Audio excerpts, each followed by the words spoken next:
Last time हमने lecture में cover किया था जो हमारे फिक्स शॉप रिटेलर है, उसमें हमने पढ़ा था जो मेल ऑर्डर बिजनेस था और डिपार्टमेंटल स्टोर, मल्टीपल चेन और मल्टीपल शॉप्स और चेन शॉप्स, इसके बारे में पढ़ा था। अब हम जो फिक्स्ड शॉप रिटेलर है उसमें जो हमारे दो टॉपिक रह गए हैं, छोटे से टॉपिक हैं। एक तो कंज्यूमर कोऑपरेटिव स्टोर्स और hire purchase trading houses. One by one करके इसको डिस्कस करेंगे, फिर आपका चैप्टर कंप्लीट हो जाएगा चैनल ऑफ डिस्ट्रीब्यूशन का। सबसे पहले आ जाता है कंज्यूमर कोऑपरेटिव स्टोर्स। इसके नाम से क्लियर होता है कंज्यूमर कोऑपरेटिव स्टोर्स। जो कंज्यूमर होते हैं वो खुद ही सोसाइटी में अपनी खुद की एक बिजनेस रन करने लग जाते हैं, मतलब खुद ही मेंबरशिप ले लेते हैं बिजनेस को रन करने के लिए। जिसके कारण क्या होता है, जो मेन ऑब्जेक्टिव क्या होता है कि खुद ही वो मेंबर्स इंक्लूड हो जाते हैं और वो बिजनेस चलाते हैं। ठीक है, कोई इसमें कोई मिडल मैन नहीं रहता, ना ही कोई होलसेलर रहता है, ठीक है, ना ही खुद ही होलसेलर होते हैं, खुद ही रिटेलर होते हैं। तो मिडल मैन को मेन ऑब्जेक्टिव इसका यही है। जो कंज्यूमर कोऑपरेटिव स्टोर है, इनका जो मेन मोटिव है, मेन ऑब्जेक्टिव है, वो यही है कि इसमें जो मिडल मैन है उसको एलिमिनेट करना, elimination of middle man main objective है। अगर हम इसकी बात करें, ऑब्जेक्टिव ऑफ कंज्यूमर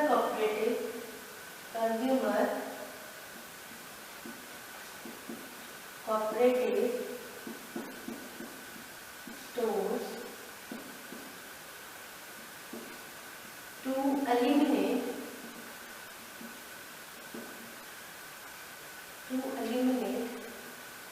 middleman।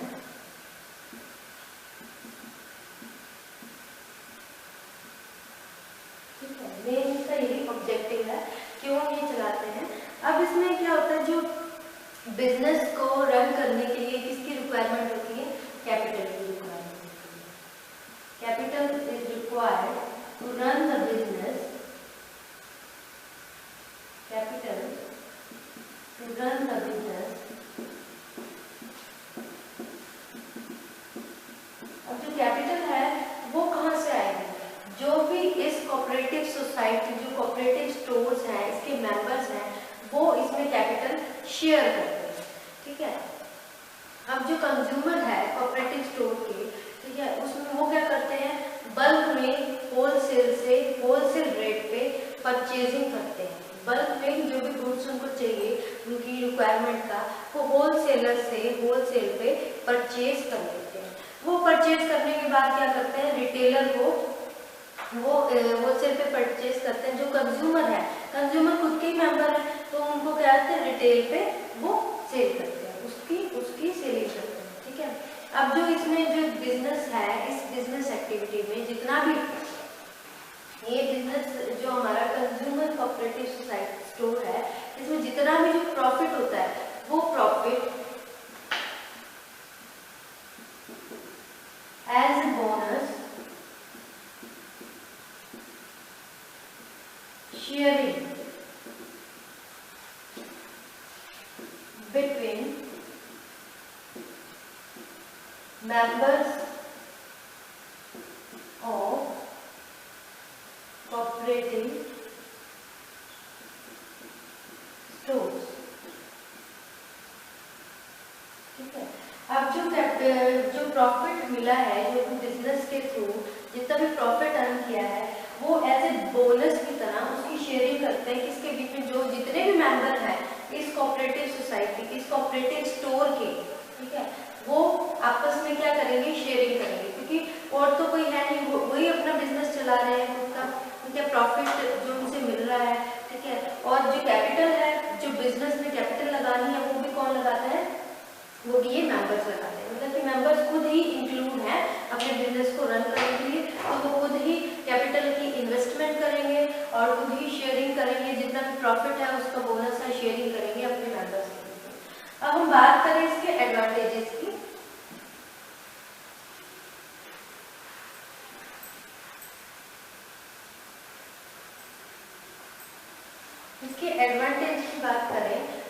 क्या बेनिफिट है, क्या बेनिफिट्स हैं, क्या पॉजिटिव पॉइंट्स हैं, एडवांटेजेस।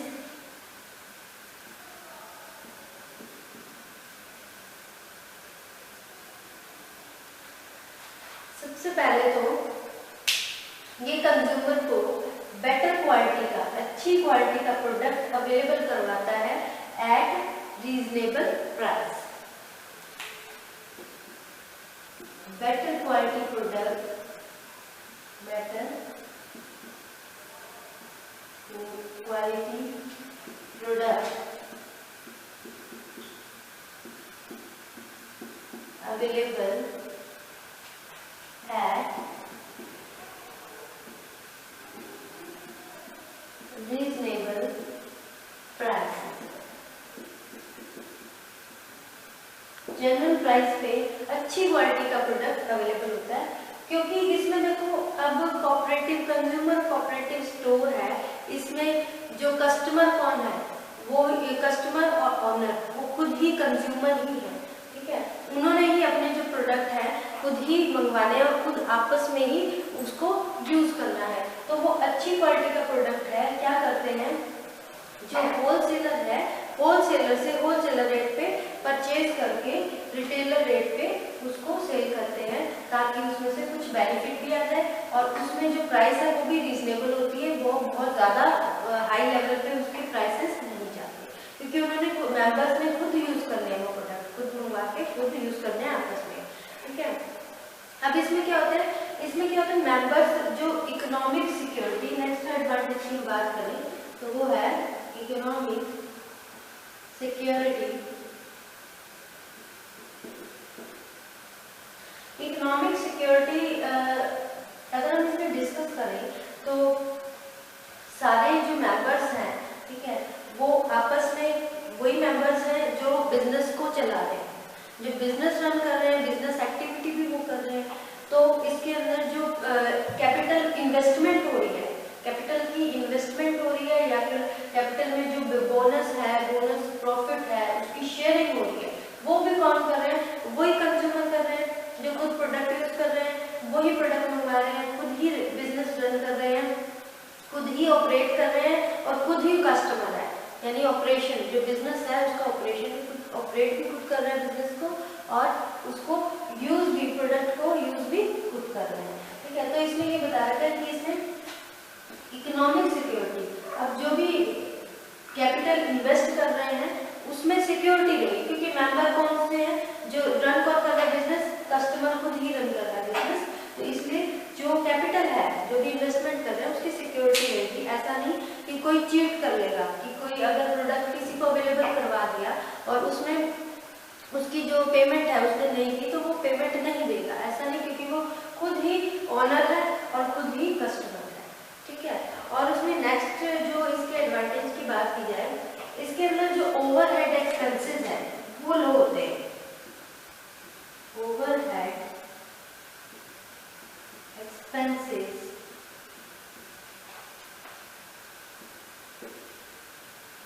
लो। अब इसमें क्या होता है, आपस में ही जो बिजनेस ऑपरेट कर रहे हैं वही कस्टमर है, ठीक है, जिसके कारण इनको कोई एडवर्टाइजमेंट के लिए बहुत सी ऐसे एक्सपेंसेस होते हैं जिसके कारण क्या होता है, खर्चा ज़्यादा होता है, एक्सपेंडिचर ज़्यादा होता है, ठीक है, देन इतना बेनिफिट नहीं होता। तो जो एक्सपेंडिचर है इसके ऊपर, जैसे एडवर्टाइजमेंट हो गई, ठीक है, या फिर शॉप की डेकोरेशन हो गई, ये जो खर्चे होते हैं, ये जो एक्सपेंसेस होते हैं, ये रिड्यूस हो जाते हैं इस बिजनेस में। इसमें इस चीज़ की रिक्वायरमेंट नहीं होती, क्योंकि मेंबर्स तो ऑलरेडी उसमें ऐड है, जो कस्टमर है वो उसमें खुद ही मेंबर है, ठीक है। तो इसमें जो ओवरहेड एक्सपेंसेस हैं वो रिड्यूस हो जाते हैं, ठीक है। तो ये हो गया इसका नेक्स्ट एडवांटेज। और एडवांटेजेस की बात करें तो इसमें क्या था, complete control.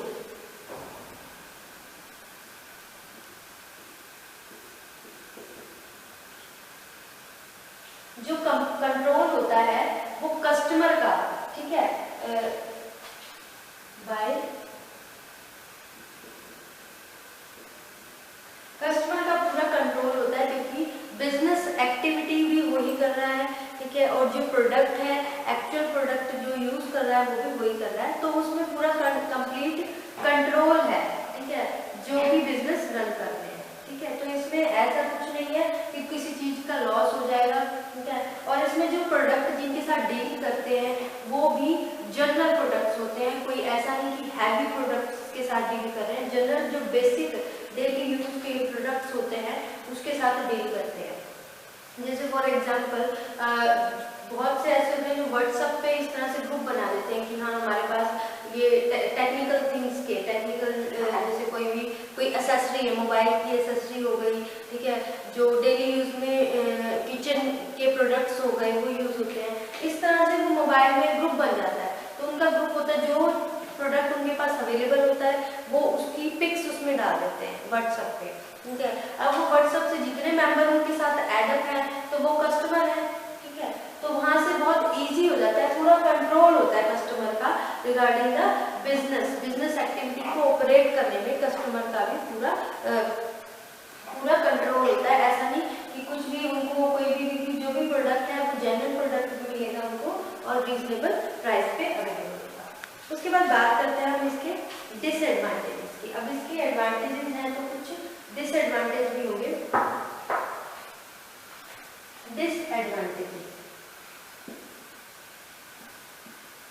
Disadvantages of consumer cooperative stores के डिसएडवांटेज क्या है? एक तो इसमें क्या कहते हैं, अब देखो इसमें ओवरहेड एक्सपेंसेस नहीं होते, ठीक है। इसमें कहते हैं लेस एडवर्टीजमेंट,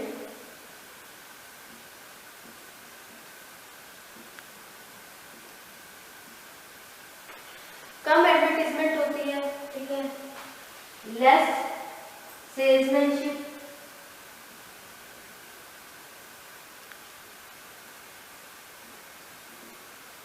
जिसके कारण क्या होता है जो सेल होती है वो भी कम होती है।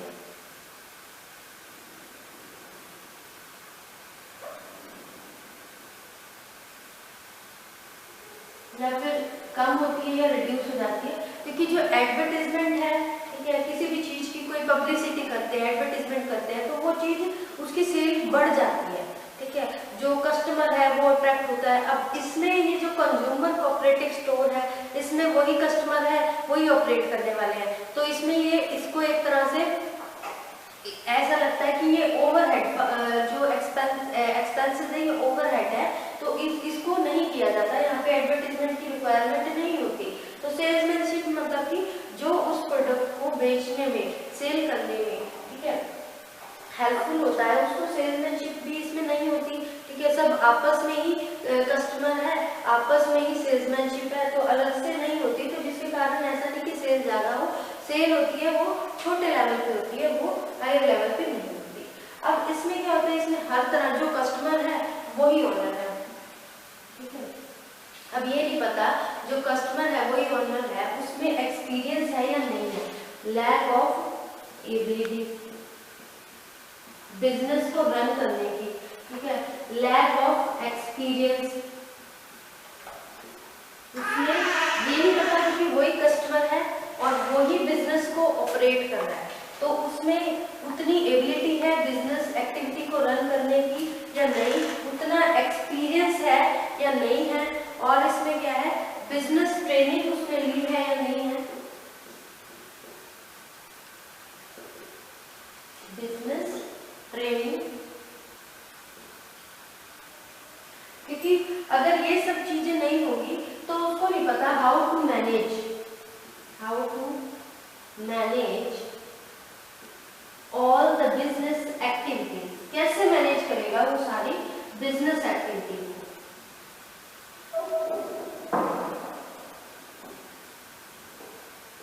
ठीक है। तो ये भी इसका एक डिसएडवांटेज है। उसके बाद बात करें, इसमें कई बार क्या होता है जो पर्सन होते हैं उसमें क्या होता है लॉयल्टी ऑफ मेंबर्स, कुछ पर्सन इस तरह से सोचते हैं कि अपने बेनिफिट के लिए, ठीक है, अपने बेनिफिट के लिए ये अपना कुछ चीट भी कर सकते हैं, जो प्रोडक्ट उन्होंने मंगवाया उस तरह का प्रोडक्ट ना देकर, ठीक है। तो कस्टमर को ये लॉयल्टी ऑफ मेंबर के ऊपर भी डिपेंड करता है।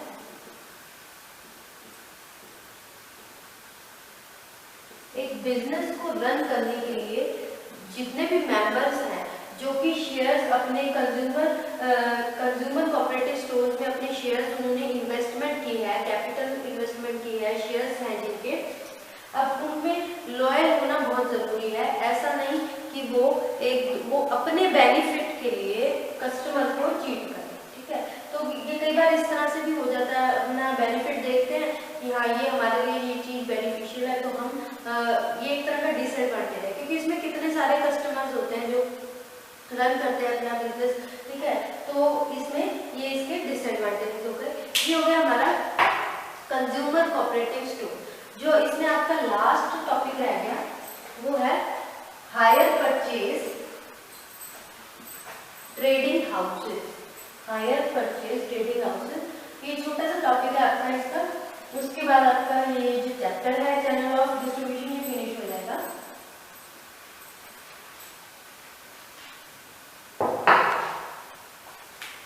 हायर परचेज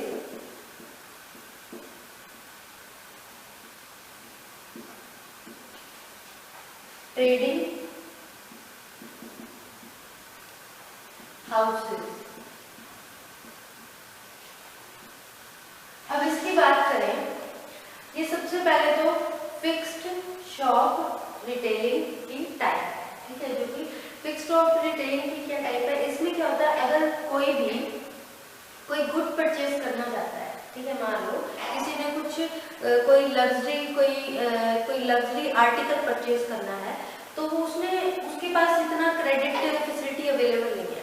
तो जब वो शॉपकीपर के पास जाएगा तो वो उसको कुछ अमाउंट उसकी पे कर देगा और वो उसको ये बोलेगा कि ये अमाउंट मैंने पे कर दी, बाकी की अमाउंट वो इंस्टॉलमेंट में बना देगा कि आपको हर महीने, सपोज करो एक एग्जांपल लेते हैं कि किसी ने कोई मान लो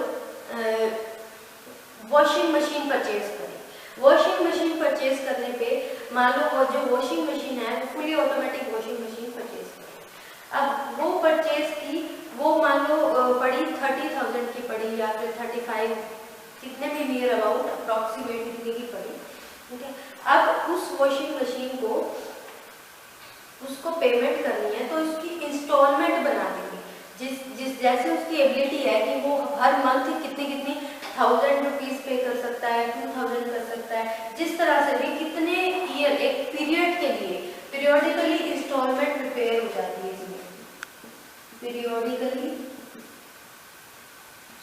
इंस्टॉलमेंट,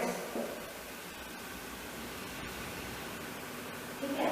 अब जो क्रेडिटर है, वो जो शॉपकीपर है जो सेल कर रहा है प्रोडक्ट की, वो कुछ अमाउंट पे कर देगा, लेकिन जो उसने परचेज किया है, जो वॉशिंग मशीन है, उसका ऑनर कौन रहेगा? उसका ऑनर रहेगा वो सेल्समैन जो सेल कर रहा है उसकी, और वो तब तक, वो सिर्फ उसको हायर करना, हायर परचेज मतलब कि उसको तब तक यूज करने को देगा जब तक वो उसकी अमाउंट पूरी नहीं कर देता। वो एक्चुअल ओनर नहीं होगा। एक्चुअल ओनर कौन होगा? जो उसको उस प्रोडक्ट को सेल कर रहा है, वही एक्चुअल ओनर रहेगा, और वो तब तक एक्चुअल ओनर रहेगा जब तक वो उसकी पूरी अमाउंट, इंस्टॉलमेंट उसकी पूरी कंप्लीट नहीं हो जाती, ठीक है। ये आपको एक एग्जांपल में उसमें बताया था। अब ये एक्चुअली क्या होता है, जो बायर है वो क्या करता है, क्रेडिट फैसिलिटी प्रोवाइड करता है। बायर को क्रेडिट फैसिलिटी है कि सेल्समैन जो सेलर होता है, जो कि उसको प्रोवाइड करता है एज ए सिक्योरिटी, कुछ सिक्योरिटी रखता है, ठीक है। अगर मान लो कोई पर्सन वो इंस्टॉलमेंट नहीं दे पाता, ठीक है, तो उसमें क्या होता है, जिसने सेलिंग की है उस प्रोडक्ट की, उस आर्टिकल की, तो उसको पूरी अथॉरिटी है कि वो अपना आर्टिकल वापस भी ले सकता है, ठीक है। तो इसमें क्या होता है, इसमें क्या बेनिफिट होता है? अब उसने तो पीरियोडिकली इंस्टॉलमेंट पे कर रहा है, जो सेल करने वाला, जो प्रोडक्ट की सेल कर रहा है प्रोडक्ट को, उसको क्या बेनिफिट है? वो हर मंथ जो इंस्टॉलमेंट होती है, पर इंस्टॉलमेंट पे इंटरेस्ट लगाता है, ठीक है, जिस रेट ऑफ इंटरेस्ट के कारण उसको बेनिफिट होता है, ठीक है। तो अगर हम बात करें तो initially the buyer pays a part of purchase price of goods and rest of the price paid by equal periodical installment। जितनी भी जो प्राइस है वो इक्वल पीरियोडिकल इंस्टॉलमेंट में अब जो इंस्टॉलमेंट है वो मंथली भी हो सकती है, हाफ ईयरली भी हो सकती है, या फिर ईयरली भी हो सकती है। वो डिपेंड करता है कि जिसने इंस्टॉलमेंट पे करनी है वो किस वे में कंफर्टेबल है अपनी इंस्टॉलमेंट को पे करने के लिए, ठीक है। अब इसमें क्या होता है कई बार, तो इसको क्या कहते हैं, hire of goods. Hire purchase है ना, हायर मतलब कि हायर करके रखना। हायर किसने कर लिया, ये परचेज, हायर परचेज में क्या हो गया, इसका ऑनर कौन रहेगा, ऑनर रहेगा जिसने जो प्रोडक्ट है उसको सेल किया है, वही ऑनर रहेगा। कब तक रहेगा, जब तक जिसने परचेज किया है वो अपनी सारी इंस्टॉलमेंट पे नहीं कर देता उसको जिससे उसने परचेज किया है जो प्रोडक्ट, ठीक है। तो इसको इसीलिए हायर परचेज ट्रेडिंग हाउसेस भी कहा जाता है। उसके बाद बात करें इसके एडवांटेजेस की, इसकी क्या एडवांटेजेस हो सकते हैं।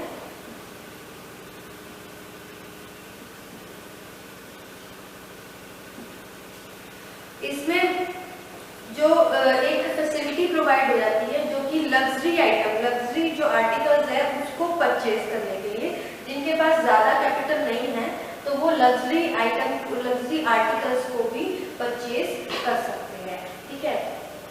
और इसमें क्या होता है, जो इसमें क्या होता है जो सेल होती है, एक तो इसमें luxury articles purchase,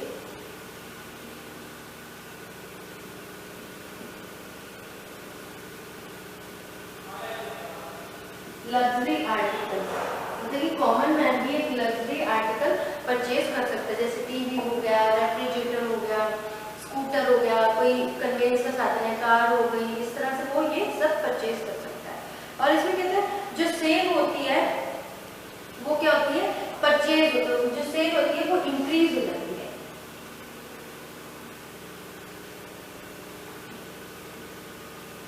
increase is cell, क्योंकि हर कोई जो एफर्ट नहीं कर सकता कोई चीज लग्जरी प्रोडक्ट परचेज करने के लिए, तो वो इस हायर परचेज ट्रेडिंग हाउसेस के थ्रू जिस तरह की उसकी रिक्वायरमेंट है उसके अकॉर्डिंग अपना जो भी लग्जरी आर्टिकल परचेज है उस बेस पे परचेज कर सकता है, जिससे क्या होता है सेल बढ़ जाती है।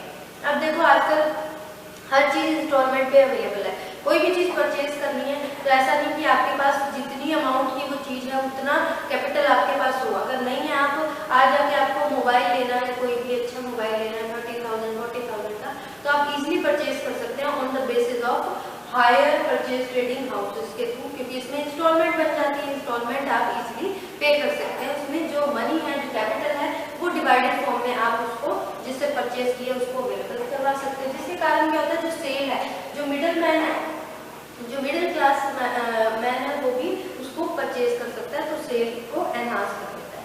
ये हो गए इसके कुछ एडवांटेजेस। अब बात करते हैं डिसएडवांटेजेस की। इसके क्या डिसएडवांटेजेस हो सकते हैं, एक तो इसमें क्या होता है जो ट्रेडर है उसको क्या अब क्रेडिट देना है, क्रेडिट फैसिलिटी अवेलेबल करवानी है टू द कस्टमर, तो उसके पास भी ह्यूज अमाउंट ऑफ क्रेडिट, जो ह्यूज अमाउंट ऑफ कैपिटल होनी चाहिए। अगर उसके पास खुद ही नहीं कैपिटल हो तो वो उसको कैसे अवेलेबल करवाएगा जो कि परचेज करने वाला है। तो इसमें huge hire purchase to arrange a large capital to finance, large capital होनी चाहिए टू फाइनेंस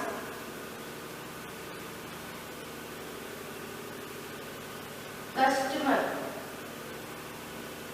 ठीक है, कैपिटल ज्यादा होनी चाहिए ताकि वो फाइनेंस कर सके, उसको फाइनेंशियल फाइनेंस प्रोवाइड कर सके, तभी तो वो उससे परचेज कर सकता है। ऐसा नहीं कि क्योंकि देखो कोई भी प्रोडक्ट है, ऐसा नहीं कि बिल्कुल ही उसको कुछ नहीं पे करना, कुछ डाउन पेमेंट होती है, उसको डाउन पेमेंट देनी पड़ती है, कुछ पार्ट मतलब कि जो पूरी जो कैपिटल जितनी अमाउंट का कोई प्रोडक्ट है तो उस अमाउंट में से कुछ पार्ट उसको पे करना पड़ता है, कुछ डाउन पेमेंट देनी पड़ती है, उसके बाद बाकी सारी इंस्टॉलमेंट देना है। जो डाउन पेमेंट है वो क्रेडिट फैसिलिटी जो हायर परचेजर है वो प्रोवाइड करेगा, उसके लिए उसके पास उतना फाइनेंस की अमाउंट होनी चाहिए ताकि वो उसको अवेलेबल, जो परचेज करने वाला है उसको अवेलेबल करवा सके। और क्या होता है इसमें जो गुड्स होते हैं